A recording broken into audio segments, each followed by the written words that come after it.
ସଜବାଜ ହେଇକିରି ଛନ ଛନ ବେଶରେ କୁଆଡେ ଯାଉଛୁ? ପୁରା ପିଞ୍ଜିରି ପିଞ୍ଜା। ମୁଁ ମନ୍ଦିର ଯାଉଛି ପରା, ଆଜି ସୋମବାର, ମୋର ଉପାସ। ଆଚ୍ଛା, ଉପାସ ତା ପାଇଁ ରହିଛୁ? ମୁଁ 16 ସୋମବାର କରୁଛି ପରା।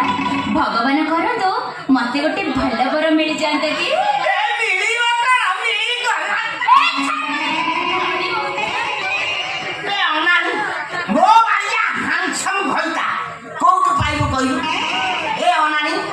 ଅମିତାଭ ବଚ୍ଚନ। ଜଣା ପଡୁଛି। ମୁଁ ହଉଛି ସଲମଲ ଖାନ। ତ ବଡିରୁ ଜଣା ପଡୁଛି। ଜଣା ପଡୁନାହିଁ? ମୁଁ ହଉଛି ଶାହରୁଖ ଖାନ। ତ ଡାଇଲଗରୁ ଜଣା ପଡୁଛି। ସେ ଅନେକ ସବୁ ହିରୋକୁ ମିଶେଇକି ଫେଟା ଫେଟି କରିଦେଇଛି। ମନକୁ ମନ ହିରୋ ଦେଖାଉଛ, ମୋ ଆଗରେ ସେ ହିରୋ ଫିରୋ ଦେଖାଇବୁ ହେଲା। ଏ ଅନାନି, ମୋ ବରା ଗୁଗୁରି ସ୍ପେଶାଲ ଖାଇବୁ ଆଣିନି କି? ତ ପାହୁତ ଶୁଖିଲା ବରା ଆଉ ପାଡର ଘୁଗୁନି ଖାଇବାକୁ ତ ମୁଁ ଦୌଡୁଥିଲି। ଆଉ ଏଇ ଗରୁଡ ଆମ ଗାଁ ସୁକୁଟା କହିଲୁ କେତେ ବଡ ଦୋକାନ କରିଛି, କେତେ ନୂଆ ନୂଆ ଜିନିଷ ବିକୁଛି। ଗଲୁ ଦେଖିବୁ ଯାଉନୁ?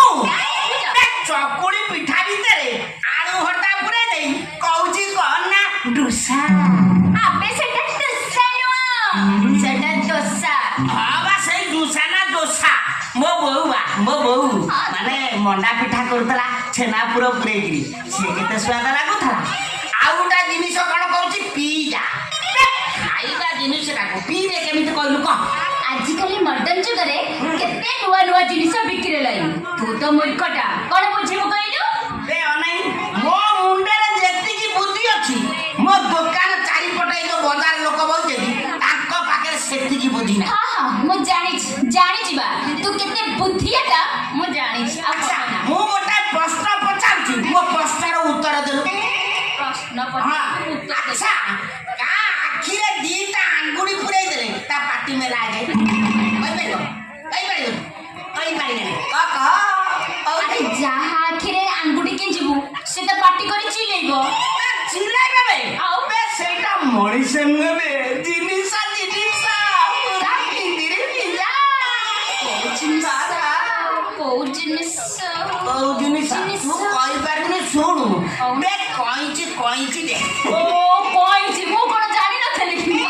ଜାଣିନଥିଲୁ? ଆଉ ଯଦି ଜାଣିଛୁ, ଆଚ୍ଛା ଆଉ ଗୋଟେ ପ୍ରଶ୍ନ ପଚାରୁଛି, ଉତ୍ତର କହିପାରିବୁ? ଆଚ୍ଛା, ଝିଅ ପିଲାଙ୍କର ପ୍ରଥମ କଣ କଲେ